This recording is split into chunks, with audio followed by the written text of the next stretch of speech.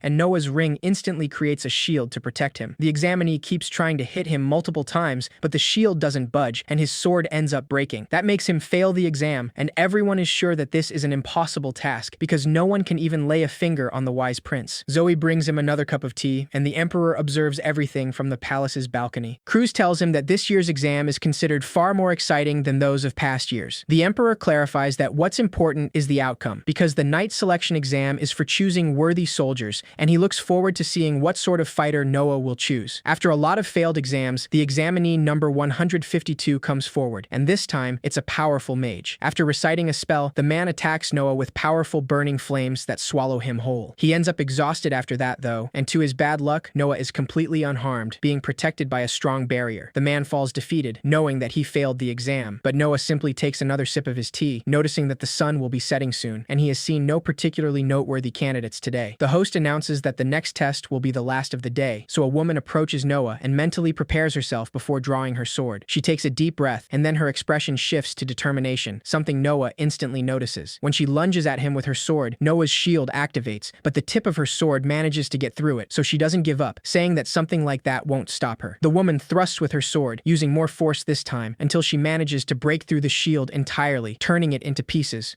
Her sword ends up going through Noah's chair, slightly injuring his shoulder, which really upsets the public. The woman suddenly realizes that she has injured the prince, and she immediately tries to apologize, but the guards suddenly hold her down. Everyone is sure that law is going to come down hard on her for wounding the prince, but that's when Noah suddenly orders the guards to let her go. Once the woman is released, much to everyone's surprise, Noah approaches her and asks her what her name is. The woman keeps her head down and introduces herself as Shirley Grants, and she's instantly surprised when Noah informs her that she has passed the exam. Everyone is stunned into silence at his sudden decision, and Noah explains that he didn't name his standards, but she's clearly an instant pass, and that's his final decision. No one can believe that he's forgiving the woman who wounded him just like that, and that makes them believe further in his generosity. Once they're at Noah's mansion, he notices Shirley's fine armor and asks her if she owns it. Shirley affirms this, saying that it has been handed down in her family for generations. That aside, she decides to ask him what he meant when he said that she passed, wanting to know what her sentence is. Noah assumes that she means her sentence for wounding him by mistake, and clarifies that there is no such thing, because he told her to attack him. Seeing that she's not very convinced, he asks her to stand and use that thrust on him again. Shirley hesitates, but Noah tells her that if she's a knight, then she has to follow his orders. Shirley quickly grabs her sword and stands up after hearing that, taking a deep breath to focus on her attack once again. Noah smiles at her determination, and as soon as she attacks, his shield activates again. However, this time, despite how hard she tries, his shield doesn't budge at all, making it impossible for her to break it. Noah quickly withdraws his shield, saying that this is what he could have done if he had really wanted to block her attack in the exam. That's why she didn't wound him by mistake, since he simply allowed her to. Noah explains that a knight's job is to follow orders, so he wanted to see if she could execute his orders faithfully. After all, he doesn't need a knight who's going to hold back for fear of him. She came at him in earnest twice, even after wounding him, so she definitely has what it takes. Shirley is clearly surprised, realizing just how strong his resolve was all this time. Without hesitation, she kneels before him, swearing her undying loyalty to him for the rest of her life. That's an exaggerated gesture Noah has seen in plays,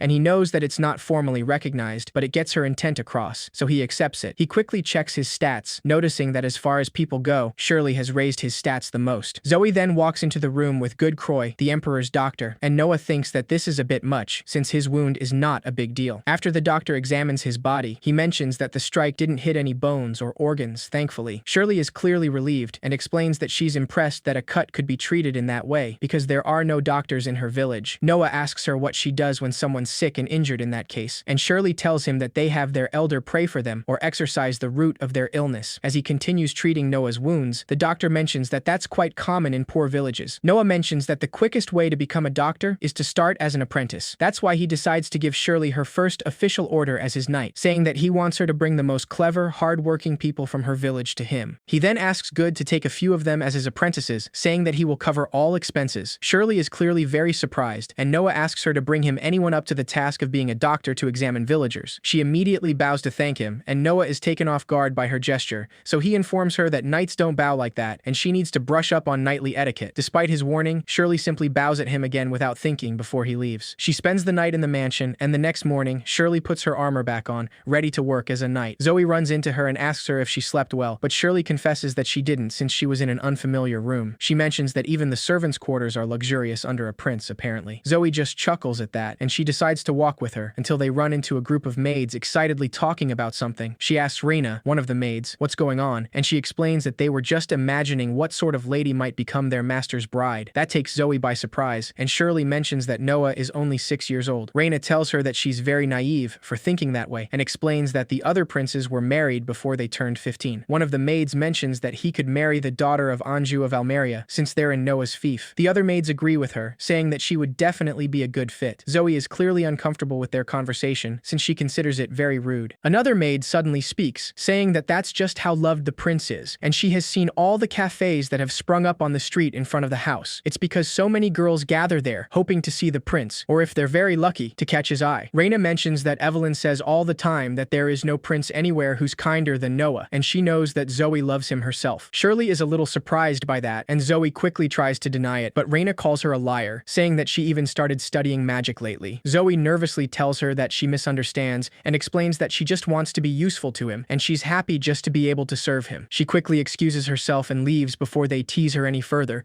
but all the maids simply think that she's just so cute. Shirley is left thinking about that for a moment, but she wastes no time and goes to Noah's office to be by his side as his knight. They soon receive a visit from another knight who informs Noah that the knight selection exam is complete, so he's here to deliver the report on this year's knight selection exam. He mentions that thanks to his screening method, all of this year's new knights are excellent, and the knights have expressed their gratitude. Noah signs the report after reading it, and asks the knight to tell them that he's grateful for their help in running it as well. He then asks Shirley to see their guest out, which kind of surprises the knight. Once they're outside, Shirley suddenly kneels before the knight before he leaves, thanking him for taking the trouble to pay them a visit. That takes him by surprise again, so he decides to inform her that they're both knights, which means such formality is unnecessary. Shirley quickly stands up and apologizes, and the knight quickly understands that Noah sent her to see off this lowly knight as part of her training. He decides to give her a word of advice as her senior before leaving, and tells her that she can't go wrong if she sticks with Noah, so she has to work hard. Shirley takes his words seriously, and one night she accompanies Noah during a ball. Alice is singing for them there, and Byron and his daughter approach Noah to greet him. Cindy thanks him for inviting her here, and Byron decides to congratulate him on the success of the knight selection exam. Noah reminds them that this party is to show his thanks to the two of them, so they shouldn't waste all their time with him and go enjoy themselves. Before they leave, though, Noah tells Byron that everyone here are merchants with deep ties to the 13th prince's house. Byron quickly understands what he really means and tells him that he will go and cultivate some friendships in that case. Noah applauds Alice as soon as her song ends, and all the public follows along. Alice smiles, and Noah is glad to see that she's content. But Zoe suddenly approaches him with a letter, saying that she wasn't sure if she should pass it along, but it is addressed to him. Noah immediately has a bad feeling about it, so he decides to go to a private place to discuss it, since there's nothing written on it. Zoe explains that the guard at the door said that the person who delivered it ran away, and it may contain classified information, so she brought it just in case. Noah tells her that she made the right decision, and decides to open the letter right there. Both Zoe and Shirley get alarmed, saying that it might be dangerous to do that. Noah reassures them, placing a hand on Leviathan to indicate that there is no danger. Once he opens the letter, he mentions that it seems there is some unsettling movement among the remnants of the Almerian rebels. He doesn't know if they still haven't given up, but whoever delivered this letter has gone back to investigate undercover. Noah easily figures out that it was the soldier from back then, the same one who informed him of the rebellion not long ago. Zoe remembers the man as well, and mentions that he did seem to admire him a great deal. He found out later that Noah had already learned of the rebellion, but had accepted his warning without mentioning so. Shirley then assumes that he's doing this to repay his debt, which is really impressive. Noah clarifies that this is actually bad, because playing pretend spy when he has no training is way too dangerous, and if he's exposed, he'll be killed for sure. His brother Henry should still be near there, so he'll send a message asking him to stop this. A few days later, Noah receives a letter back, but the news aren't good at all, and just as he expected, the man was exposed and then tortured. He should have just talked, but he refused, so they showed no mercy, and now he's unconscious. His brother unit got him out, but he has not woken up yet, so it's clear that he's in very bad shape. Noah feels terrible because he knows that this is his fault, since if he had realized it sooner, he could have stopped all of this. If he had put the Emperor's information as a weapon lesson into practice, everything would have been different. Noah decides not to dwell on it any further, and asks Zoe to send Almeria a message, saying that he will spare no expense, but they can't let that man die. Whatever he needs, be it money or a doctor, letter, they just have to tell him, and he'll make it happen. Zoe immediately leaves to send the letter, and Noah is still very affected by what happened. A single piece of information is not worth the sacrifice of such a deeply loyal man, so he can't let him die. Soon after that, Noah decides to go to the market with Shirley, who's clearly in awe, seeing things she's never seen before. Noah reminds her that she's on the job right now, so she shouldn't get distracted. Shirley quickly focuses back on the task and walks by his side, asking him if he's here to buy something. Noah tells her that he wants to buy something to thank his brother Henry for suppressing the rebellion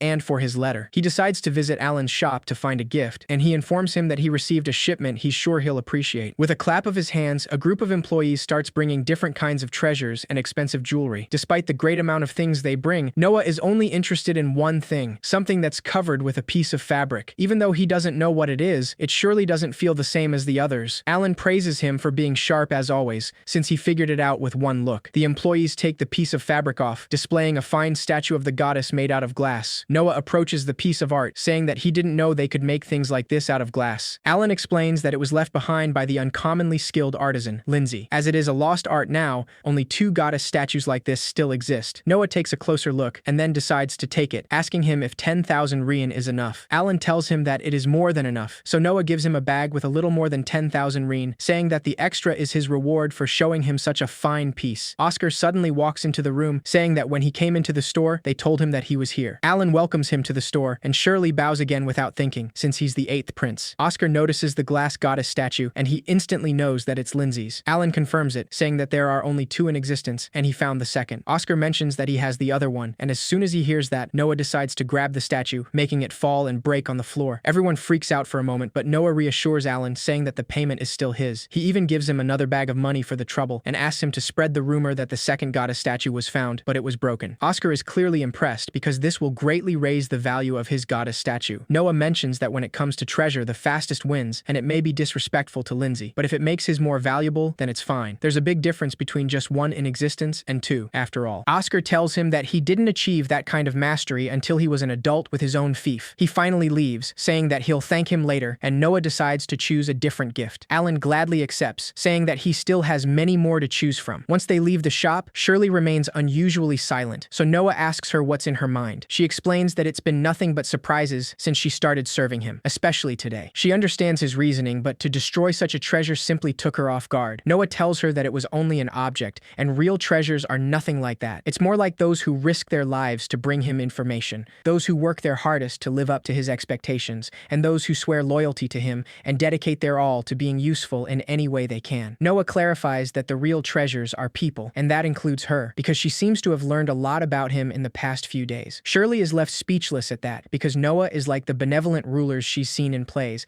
and that's why she decides that she will follow him for the rest of her life. Noah continues thinking about what Oscar said about having his own fief as an adult, and decides that he wants to keep collecting treasures until he reaches that point too. 6 years later, Noah is now 12 years old, and all his subordinates and maids are still as loyal to him as always. While he's having breakfast, one of the newer maids, Gigi, seems to be distracted by what's going on outside. She mentions that the line of people bringing his birthday gifts still hasn't ended, and it's been 3 days. Noah doesn't seem fazed by that, and Zoe tells her that it lasted a full week last year. That takes Gigi by surprise, and she loses her composure for a moment. So Noah explains that he can't just receive them and be done with it. The item received and its sender needs to be recorded in detail, which is quite time-consuming. He's sure Evelyn will take care of everything just fine though, so he doesn't worry about it. Gigi is still pretty surprised by this, so Zoe reminds her that she's on the job right now, and she has to focus. Noah is now 12 years old, and he has been recognized for fully mastering the magic sword Leviathan. By direct imperial order, he is stationed at the Ministry of Military Affairs, which presides over the Imperial Army. Serving as its minister is Henry, the 4th Imperial Prince. Noah decides to meet him after breakfast, and Henry tells him that he wanted to ask his opinion. He explains that they have received an imperial command to have his direct subordinate, Rice Keiki, lead a force to suppress a rebellion at the southern border. If those barbarians are shown any compassion, they get cocky, so they're to dispatch a regular army to show them how much greater their strength is. Noah looks at Rice, knowing that aside from his many acts of valor, he's more than talented enough to lead an army, and even among all of his brother's knights, he is exceptional. He asks him to tell him just one thing, and that is how many soldiers there truly are. Rice freezes at that, so Noah repeats his question, asking him how many soldiers he'll be leading. Henry doesn't understand Noah's question, so he quickly gets defensive and asks Rice what he's hiding. Rice feels cornered at this point, so he immediately kneels and bows until his forehead touches the floor to show them how sorry he is. Noah tries to reassure his brother, saying that it isn't a serious matter. He explains that Imperial forces receive funding funding from the Ministry of Military Affairs based on how many soldiers are registered. That's why it's common for generals to register non-soldiers, such as merchants and collaborators, and keep the excess funding for themselves. Rice apologizes once again, confirming his accusation, which only further infuriates Henry. Noah asks him to wait, and he asks Rice to stop cowering, saying that it's within a general's authority to add new soldiers. He clarifies that he's not trying to place blame, because normally that would be fine, and registering soldiers in name only can serve as a deterrent. Henry agrees, knowing that sometimes it's better to say they have an army of 100,000, even if that isn't the actual number. He admits that Noah understands these matters well, so he's brilliant, as always. Noah tells him that this occasion is different because the Emperor's order was for a sweeping victory, and that's why he asked about the extent of his embellishment. Rice nervously decides to answer him honestly, saying that they are truly around 2,000. Noah simply asks him to make sure he can actually supply that many, in that case. He then decides to write a letter, and asks him to take it to the Ministry of Military Affairs, because they'll supply enough to cover 2,000 more as miscellaneous expenses, and the excess can be his. Rice is taken by surprise, but Noah simply asks him to take it, and in return, he warns him that he will not tolerate defeat. Rice accepts his order without a doubt, and Henry mentions that that was quite a masterful usage of the carrot and stick. Once they leave, Henry tells him that he still hasn't experienced war, and Noah knows that it's true. Even at age 12, he's still at level 1, and that's the rule of the imperial family. Many royal babies die prematurely, meaning they don't survive long after birth, which is officially attributed to an epidemic, but most of them are identified as murder by poison by those competing for more power. Either way, a prince is a valuable living heir, so they aren't permitted to go to battle until they've grown to adulthood, except by imperial order. Henry reminds him that he's 12 years old now, so it would look better if he got some experience before he starts ruling his fief. Noah simply tells him that if the Emperor orders him to go, he'll go at any time, but Henry mentions that he has a magic sword, so he doubts he would have much difficulty. Noah then asks him when his first campaign was, but before Henry can respond, the carriages abruptly stop when a little girl gets in the way. She desperately asks them for help, and a bunch of kids come out of an alley, also escaping from a group of mercenaries. One of them grabs the little girl by the hair and complains about her for running, saying that she's nothing but trouble. The other mercenaries quickly catch the rest of the kids, but Noah suddenly gets out of the carriage and asks them to stop. None of them recognize him, so they only see him as a brat and ask him to keep his nose in his own business. Noah ignores that and simply asks them where their registration is, because they surely know that unregistered slave trading is a serious crime under imperial law. The mercenaries feel cornered, which pushes them to resort to violence, but before any of them can get their hands on him, Noah summons Leviathan in his hand. With no hesitation, he slashes his magic sword against each one of the mercenaries, taking them down in a matter of seconds. All the people around observe everything in awe, because he handled himself like a real swordmaster. Noah withdraws his sword and approaches the kids to see if they're all right, wanting to confirm if these men are underground slave traders. The little girl confirms this in tears, saying that they said that she and the other kids would be worth good money. Before Noah can say anything else, an old man comes out of the alley and explains that he makes his living off of kids like the ones he sees there. The man refuses to tell him his name, saying that he works for the first prince, Gilbert. Noah hesitates because not only does that man know who he is, but he's threatening him not to meddle because he has Gilbert's backing. Quite a good number of citizens are watching the whole thing, so the man tells him that he doesn't want to make waves here and asks him to just pretend he never saw any of this. Noah asks Henry if he knows this man, and Henry lets him know that he has no idea who he is. Since none of them know that man, Noah uses Leviathan's authority to make him submit in an instant. Once the man collapses, Noah complains about the nerve of this scoundrel to falsely claim he serves the first prince. He tells everyone that that man may have fooled others, but he and his brother will not be fooled. All the citizens soon understand the situation, and some of them start recognizing Noah as the songstress Alice's patron, the wise prince. Noah orders to apprehend these men and take them to the first prince's estate, and to explain that they are scoundrels who falsely claim to work for Gilbert. The guards immediately follow his orders, and Noah also asks them to bring the children to his mansion for now, because he'll hear their stories later. Once it's over, Henry praises him for handling everything so brilliantly, and Noah simply tells him that he's glad that it all worked out. After all, if they did work for Gilbert, he couldn't kill them, but if he'd left them to their own devices, the people would think he allowed underground slave trading to happen. That's why it's best if he made them out to be fakes and let Gilbert handle them himself. Henry soon understands his reasoning and admits that the way he does things always surprises and amazes him. That night, Dylan approaches Noah during dinner to give him some information, and Henry asks him what it is. Noah informs him that a messenger of the first prince was here, and he thanked him for catching these men. He interrogated the slave traders, and they were indeed falsely claiming Albert's name to run their business. He intended to send them to court as soon as tomorrow, but they took their own life with poison while his back was turned. Noah can't help but feel a little frustrated for a moment, and he knows that Henry is thinking the same, which is that the lizard has shed its tail. He mentions that Gilbert ordered those men to run the underground slave trade, and Henry explains that he has absorbed himself in acquiring shops, buying private states, and senseless activities like that for a long time. Noah says that they can't really blame him because Gilbert may be the first prince, but he's a concubine's son son, so he can't succeed the throne. Perhaps to vent his frustration, he's looking for something he can do without succeeding the throne, and the slave trade and private estates are just proxies. Henry is shocked that he even knows that, and once again, he mentions that he never ceases to amaze him. Noah is kind of surprised that he's so impressed, and he tells him that anyone could figure it out with a bit of thought. Henry is sure that it's not like that, and admits that this whole thing nauseated him, but he feels a bit better now. Sometime later, Noah meets with the kids and informs them that he has moved some strings, so none of them will ever be sold, and they're all free now. The kids seem a little lost even after the news, and Noah quickly figures out that they have nowhere to go. The little girl from before explains that she was sold in exchange for money to buy this year's seed rice. The kid next to her says that he was sold to pay for his mother's funeral, and the other kid says that his family simply wanted one mouth less to feed. None of them have a home to return to, and with parents like that, Noah knows that if they did go home, they'd just be sold again. That's why he tells Dylan that he'll take them in, so he wants him to find them jobs and places to sleep wherever available, and if any of them want to study, he must help them do it. Dylan accepts his orders without a doubt, and the little girl asks him if he's going to buy them. Noah approaches the kids with a smile and clarifies that he's not buying them, so if they want to leave, they're free to do so at any time. However, he warns them that the only thing he won't tolerate is betrayal. The kids are just as confused as before, so Noah wonders if that is too difficult for them. Dylan simply asks them to be grateful for the prince's kindness and do the best they can. Each one of the kids thank Noah before leaving with Dylan, and Shirley observes the whole scene, remembering Noah's words, saying that people are treasures. Noah remembers something just then, so he meets with Evelyn soon after, who informs him that all of his birthday gifts have been handled without incidents. He tells her that there is no need to report that because it is already apparent. Leaving that aside, Noah hands her an envelope, saying that he brought this for her. Evelyn grabs the envelope, and Noah explains that it's her dismissal because he'd like her to be the administrator of a small region within Almeria. The information takes Evelyn by surprise, and he tells her that now she's also a proper government official. An administrator is a key office, also popularly known as a magistrate, and this is a major promotion for a maid. The fief that Noah received from the emperor is vast, so it would be impossible for him to rule over it all himself. That's why he has assigned administrators to various regions to act as his proxies. Noah tells Evelyn that he has been watching her for many years, and she's the most clever of his maids. He felt that just taking care of guests at this mansion is a waste of her talents, and that's why he took this decision. Evelyn hesitates and tells him that she would rather keep working for him than go out there and move up in the world. Noah clarifies that he already knows that, but he assures her that she can and will grow. If she works for him as an administrator, it will be known that he, the one who appointed her, is an excellent judge of people. That's why he wants her to leave this mansion and work for him. Evelyn thinks about it for a moment, and the second she understands that this is for his sake, she gladly accepts. After she leaves, Shirley can't keep her excitement to herself, saying that the way he puts people to use is nothing like how the first prince does. Noah quickly cuts her off and warns her that that's not something she should say aloud. Shirley immediately apologizes, but even after Noah leaves, she still thinks that he really is amazing. Soon after that, Noah meets with the emperor, who tells him that he's heard the story already, and he managed to defend Gilbert's honor. Noah assures him that it was coincidental, and he merely captured people who were breaking the law. Deep down, he's surprised that his brother reported it himself, which is actually smart, because instead of keeping secrets, he's made it appear as if his hands are clean. The emperor asks him to remind him what kind of crime is underground slave trading. Noah explains that in cases of unregistered slave trading, the ringleader's dominance arm is to be severed, and any others involved are drafted into military service. The first prime minister confirms it, so the emperor asks him if he was hurt in any way, because he heard the criminals flew into a rage and attacked him. Noah tells him that he was able to turn the tables on them, thankfully, so he's completely unharmed. The emperor isn't surprised at all by this, and he mentions that since it's him, he didn't even need to ask. Had it been himself, he would have been undercover, so he may have been defeated while debating whether to reveal his identity. The first prime minister tells him that something like that would amount to a crime against the imperial family, punishable by death. Most people in the audience laugh at that, but Noah quickly disagrees, saying that under imperial law, if the criminal doesn't know the emperor's identity, there is no crime against the imperial family, and it is treated merely as assault. The sudden silence in the room makes him wonder if he went too far with that statement, because what is or isn't considered rude to say to the emperor is a delicate matter. If he was merely being hypothetical, perhaps he shouldn't have pointed out his mistake. It is always best to speak the truth, but not when it makes a prime minister look bad. Noah considers apologizing for a moment, but before he can say anything, the emperor starts laughing and tells Noizil that he won the bet. The prime minister accepts his defeat and admits that he underestimated him. Noah is clearly clueless and confused, so the emperor explains that he had a little bet going with the first prime minister. It was a test to see whether or not he could describe the law. He has always known that he was strict and impartial in matters of law, so he was testing that just to make sure. The emperor suddenly stands up and announces that in the name of the emperor, he hereby appoints Noah Ararat their minister of justice. Everyone is surprised by this because now Noah is the second minister prince after the fourth prince. All the audience cheers for him, and Noah is simply too stunned to speak, since he really wasn't expecting that. All he did was answer the way he always does, and he was made minister of of Justice. He wonders if he's making too much of this, or if there was something else behind this decision. That night, Noah decides to enjoy another one of Alice's presentations, and everyone in the public can see why she's the most popular songstress in the Empire right now. She has a really beautiful voice, and it makes them feel like their hearts are being cleansed. Noah manages to hear their comments and realizes that maybe it's inelegant to think about anything else right now, so he decides to enjoy the show. Meanwhile, Zoe and the maids say goodbye to Evelyn before she finally leaves, and the kids enjoy a good meal after a while Dylan takes care of them, like Noah asked him to. Shirley continues training to be a better knight, and Albert is certainly still scheming something else even after all that happened. The first Prime Minister meets the Emperor in private that night to inform him that it seems the report was indeed true. The Emperor doesn't seem surprised by this, so he just tells Noijul that he will let him handle it, because it looks like time will wait no longer. The next day, Noah heads to the Ministry of Justice and meets Vinny Ozzy, the Vice Minister of Justice and his number 2. Noah notices how young he is, and he's sure that he's still on the rise, so he asks him what his duties are, wanting him to explain it to him. Vinny tells him that he has 2 primary duties, and the first is the coordination of courthouses across the Empire. Their ministry also tries many cases that occur in the capital, and as with the rebellion 6 years ago, it is customary for the ministry or the Emperor himself to judge those who commit serious crimes such as insurrection. Noah easily understands that, in other words, the ministry also functions as a common courthouse. Knowing this, he asks him if he tries cases as well, and Vinny clarifies that it depends on the case. Without hesitation, Noah suddenly asks him how much he receives in bribes, and Vinny nervously tells him that he doesn't do such a thing. Noah clarifies that he's not trying to force him into admitting guilt, but he only wants to know the real story, and he'll forget as soon as he leaves this room. Vinny understands his reasoning and tells him that he personally doesn't accept many bribes, just a few hundred rien annually. After all, he has a rule, and those beneath him accept at least 10 times that much. His rule is that he does not accept bribes in cases of murder, because it is too easily exposed. If the accuser bears a grudge, he could become a target for revenge, leading to irreparable damage. Vinny clarifies that he accepts bribes only in cases that could easily go in either direction. Without a word, Noah signs a document and gives it to him, saying that assuming he takes 500 rien in a year, he'll give him 5,000, 10 times that. In return, he will not accept bribes at all while he's here, because he wants to live up to the Emperor's expectations, and he wants him to help him do so. Vinny is clearly surprised by this, and mentions that he can see why the Emperor gave him the title of the Wise at age 6 and appointed him Minister Prince of Justice. He places the document on the desk and assures him that he doesn't need extra money, so he'll stop accepting bribes. Noah knows that he should be suspicious of ulterior motives, but after checking the change in his stats, he decides to trust him and count on him. Later that night, Oscar arranges a grand celebration for Noah and tells him that he's really happy, because after their brother Henry, he's the second Minister Prince in all of the Emperor's 50-year reign. Noah asks him why the Emperor appointed them as Minister Princes, and Oscar tells him that it's probably because he's so dear to him. Noah can't completely rule that out though, because in Henry's case, he had the legitimate reason of suppressing the rebellion. He, on the other hand, doesn't have that kind of record, so maybe it's natural to conclude that the Emperor is showing him favoritism. Noah decides to ask him if he's aware that the Empire nearly collapsed at one point, and Oscar confirms it. It happened because of the Empire's system of choosing a crown prince to rule. Because the Emperor's successor is determined at birth, the princes who were not the crown prince idled their lives away, and domestic stability was drastically shaken. Following introspection, the Empire now grants every prince his own fief, and ensures they get a proper education. Oscar asks him what that has to do with this, and Noah mentions that appointing him minister goes beyond education, in his opinion. The realization hits Oscar right away, and he can't hide his shock as he suddenly stands up, asking if the Emperor wants to make him crown prince. Everything goes silent after that, and Noah tells him that he doesn't know for sure. If he's merely doting on him, then there's no problem, but that's most likely not the case. Oscar just then receives information from his butler, and tells Noah that he was right. He explains that he received a report from a eunuch he's bought off, and apparently, the Emperor intends to name the Minister Prince of Finance at tomorrow's morning assembly. Noah is surprised by this, but Oscar leaves that matter aside and reminds him that they're here to celebrate him and toast his intuition. Just as they toast to that, the first Prime Minister informs the Emperor that 167 were arrested, including Keats. They intended to pressure the Emperor into abdicating and, once he was deposed as Emperor, have the Crown Prince assume the throne. Noijul mentions that they confessed to the very plot their intel indicated. The Emperor sighs, saying that he's been the Crown Prince for 30 years of his 50-year reign, so he supposes that he can wait no longer. Noijul asks him to bear in mind that there is no evidence of the Crown Prince's involvement in this incident. Of course, the Emperor tells him that he's aware, so he won't do anything to Albert. This Keats man will be executed, and that will be the end of it. Leaving that aside, he asks what became of the incident with Oscar, and Noijul informs him that he has just sent out a eunuch who is friends with the prince. However, it seems like he was aware of the situation already, since Noah was with him as well. The Emperor has no doubt that it was Noah who caught on to his intentions in that case. Noijul confirms that it was like that, according to the report, and the Emperor expected as much, saying that Noah is remarkable as ever. He says that Gilbert, on the other hand, is no no good, and Albert is no good either. So now he wonders who's worthy of succeeding him. Whether it's Henry, Oscar, or Noah, any of them will do as long as they can overcome his trial. The next day, Vinny informs Noah about the leader and accomplices in the attempted insurrection,